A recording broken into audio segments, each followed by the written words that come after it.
Welcome, folks, back to another episode of Rise Up Radio. Let's get into the show. Welcome, fans, back to Rise Up Radio. I'm your host, ANYAE. And it's been a hard start of the week for me, like I'm sure it has been for y'all after that ridiculous showing at the Mercedes-Benz Stadium where we lost once again to who this time? The Tennessee Titans of all team, 24-10. I predicted that we would win this game. I predicted that it would be a close one. This season is like a reoccurring nightmare that we just don't know where it's gonna end. When will the bleeding, when will the leaking stop?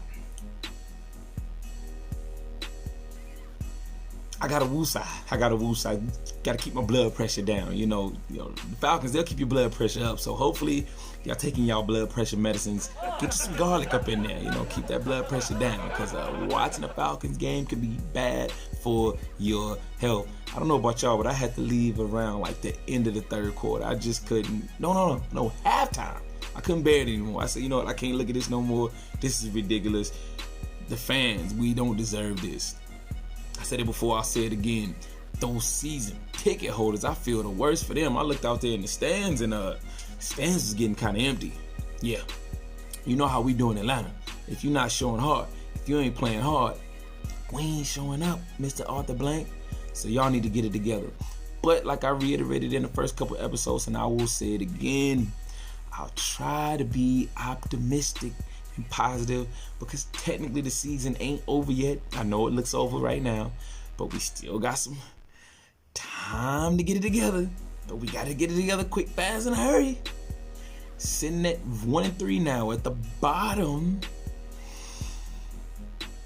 of the division.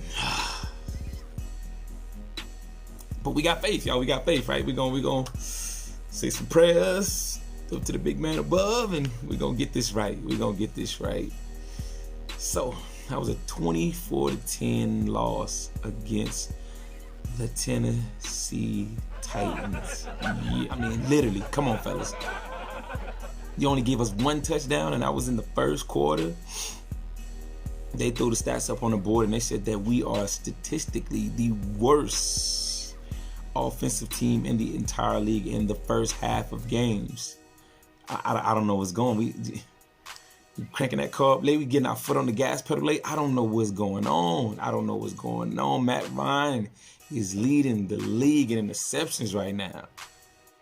The fan base is going crazy right now. They don't know who or what to blame. People are getting upset with every level of the organization and every player on the field.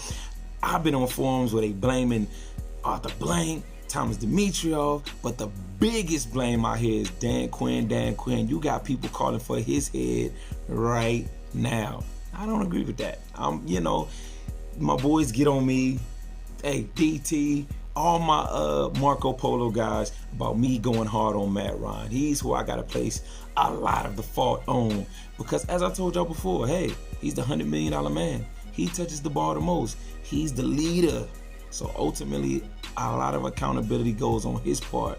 Because he touches the ball so much, he can dictate games. And only producing 10 points is not enough. Granted, I know it's a team effort. Football is the ultimate team sport.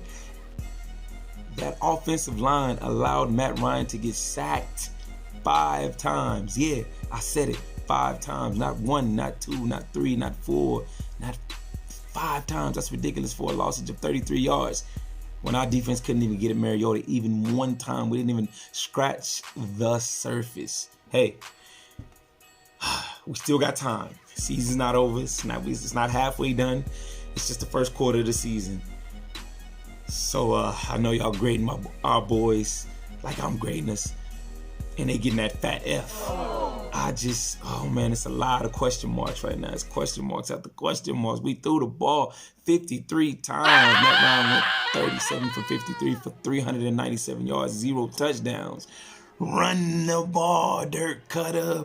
Dirk Cutter's getting a lot of blame too, because a lot of The fans are saying you have the personnel, you have all the tools in the toolbox, but you're not using them properly. But we have to be realistic. This is another offensive coordinator change. It takes time to get the wheels churning. Just think about the first season when Shanahan was here. Everything wasn't rolling. People were saying get Shanahan on out of here, but it wasn't until the next season that offense took flight. I want to give a special shout out, because we ain't gonna keep it all negative. That's not how we do on Rise Up Radio. I'm gonna give a special shout out to my boy Austin Hooper. Hoop been balling, y'all. Hoop has been putting up numbers, and he put up big numbers in this game as well. Look, listen, Hoop want that Pro Bowl. He's saying, I don't know what's going on with the rest of the offense and y'all boys out there, but I'm gonna do my thing and I'm gonna play my part. Let's get to a little bit of the negative though. Julio, where you at, bruh? Julio, 4 catches for 52 yards. That's not gonna cut it. You just got paid, bruh. With big money comes big expectations. We expect so much more out of you, out of that backfield. We had Devontae Freeman going for 12 carries for 28 yards. Not gonna cut it if you're trying to still be here next year, bruh. And with Ito doing this thing and creating, even when there's nothing there. Hey, I've been one that said it. The offensive line is not creating great holes for the running game. But if you notice with Ito, he just has that knack for making something out of nothing. And man, that's very valuable back there in that backfield. Now, let's dig into this defense. Yeah. Our defense. 0 sacks. 0. Big Busy, Tack, where you at? Defensive line. Did y'all show up to the party? Y'all didn't show up till later in the game. Or better yet, you didn't show up at all. 3 receptions for 94 yards to the rookie A.J. Brown. Touchdown on their first play, on their very first drive, on Desmond Trufant, who's the veteran, one of our highest paid defensive players out there. If you want to find your ticket on getting on up out of Atlanta, that's the best way to do it. Another defensive player I have to call out, Debo. I haven't seen his playmaking ability. I haven't seen that elite superstar that we're used to. I don't know what's going on out there. Things just seem like they're not clicking. And these are the reasons a lot of people are blaming it all on the defense. A lot of people are saying that it's Quinn. You know, Quinn, you said that, hey, I'm going to take control over the defense this season. So we had confidence in you. Arthur Blank had confidence in you. And now we're seeing the worst defensive effort since you've been here. There is no excuse whatsoever. Or is there? I actually like to take a more interesting stance that a lot of my friends disagree with. But we'll see what you think. Maybe y'all will disagree with me too. A lot of my boys call me Mr. Disagreeable, but I'm going to say it anyway. I hear a lot of people within the fan base saying, hey, we have stars on defense. Look what our defense was during that Super Bowl run and going into the playoffs during that Super Bowl season. We got a defense. Why aren't they better? Here's what I think. I think we're still living in that Super Bowl run and in that season specifically. And mentally, we haven't progressed out of that. And let me tell you why. We say, hey, we got stars on defense. Seriously, who are the real stars that we have on defense? Who are the real elite players that we have on defense? I'll give you Grady Jarrett. He's a dog. Outside of this season, I'll give you Debo. But we got to remember that Debo is coming back from an injury.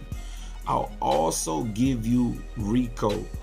I won't necessarily say that Rico is an elite player, but within this defense and his defensive quarterbacking skills and all that he prevents, especially within taking away the deep ball from the offense, he's one of our elite players. So right up the middle, you got 3 elite players. Then you got everybody else. So we were of the mindset that, hey, they were able to get to a Super Bowl. That's a good defense. They came back the year after, and they were a top 10 defense. But here's the issue. Let's remember, we have a lot of money invested into our offense. So, you know, we're kind of we're kind of frugal with how we spend on the defensive side of the ball. But you still have to remember, this is the NFL, and every other team is very competitive. They're trying to get much better than they were last year, the year before that, and the year before that. Now, if we look back at the Super Bowl roster on defense, and we look back at our roster right now on defense, how many changes have we really made? I'll tell you, not too many. So I want to go on a limb to say that we just didn't improve our personnel over that time.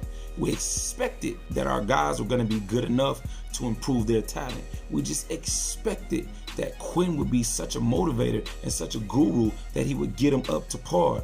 But ultimately, what I'm seeing is we needed to add legitimate pieces, legitimate stars to our defense. And we haven't done that. Why? Because once again, we have a lot of money put into the offense. So that's why I have to say a lot of the fault goes to the offense. Why?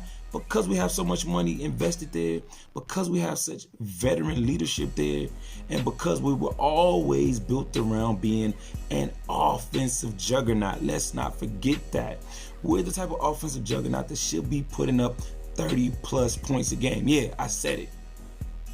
There's no reason why we shouldn't be putting up 30 plus points a game. We put up 30 plus points a game in at least 3 out of our 4 games this season. We're sitting at 3-1. I'm telling you, flat out. Let's just deal with the reality of the NFL. There are not too many, if any, teams at all that are completely balanced defensively and offensively. Every team is always going to lean more so to one side of the ball than the other.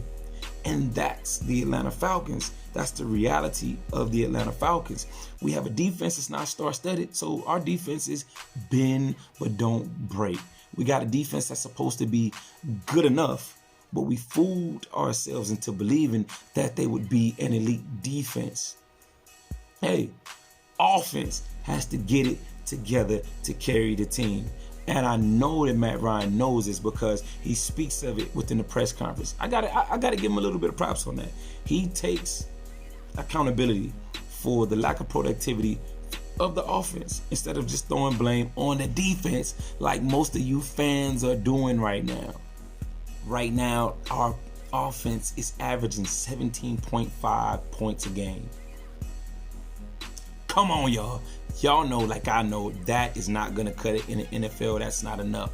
And next week, we will be dealing with those Houston Texans. We'll be going down there to Houston to deal with those guys. And they just came off a close loss to the Carolina Panthers. So they're going to be hungry for a victory. They run the ball well, and they got Nuke Hopkins over there.